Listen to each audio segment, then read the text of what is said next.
Les expressions qui créent des images impliquent un peu que je tape des choses. Ça prend un peu de temps. Ce serait bien d'avoir des raccourcis pour que nous puissions les nommer et ensuite leur faire référence. Donc, en lieu de faire ça à chaque fois, donc disons que je veux faire ceci, j'ai pas fait exécuter, donc je sais que ça fonctionnera pas. J'exécute et voilà, j'ai pas pris le bon nom de fonction, c'est en anglais selon la documentation. Donc, au lieu d'avoir à taper ça, ok, c'est un peu encombrant. Si je voulais avoir plusieurs cercles rouges, ce serait bien avoir des raccourcis pour que je puisse les nommer et y faire référence par leur nom. C'est à cela que sert le volet des définitions. Vous pouvez mettre des expressions et des programmes dans ce volet des définitions, puis utiliser le bouton « Exécuter » dans CPO pour rendre les définitions disponibles dans le volet d'interaction. Faites ceci maintenant. Donc, mettez ce qui suit dans le volet des définitions, appuyez sur Run ou Exécuter, puis ensuite, entrez Red Circle dans le volet des interactions. Vous devriez voir le cercle rouge. Donc, essayez ça. Je vais aussi le faire. Donc, si dans cette zone ici, je tape. Donc, ici, j'inscris cela. En ce moment, si j'écris Red Circle, ça va me donner un message d'erreur. Donc, je vais exécuter. Et cette fois-ci, quand j'écris Red Circle, oups!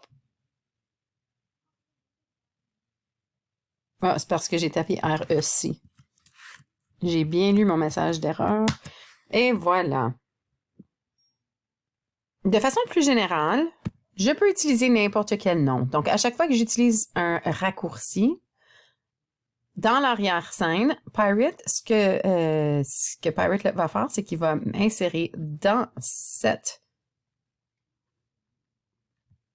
variable le contenu de l'expression. Par exemple, si jamais j'écris dans la zone de définition x égale 4 plus 5, je suis en train de dire, de mettre cette expression dans cette variable. Donc, quand j'exécute maintenant, si j'appelle la fonction, ou c'est-à-dire si j'appuie sur le X, j'obtiendrai donc 12.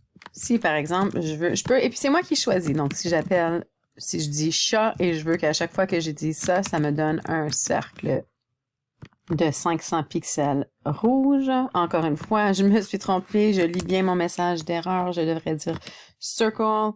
Et ici, j'ai écrit vert, il faudrait que j'écrive green. On va faire attention parce que, voilà.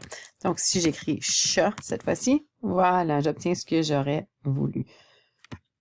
Maintenant, qu'est-ce qui arrive si je nomme quelque chose qui n'est pas dans ma zone de définition? Donc, disons que j'appelle chien.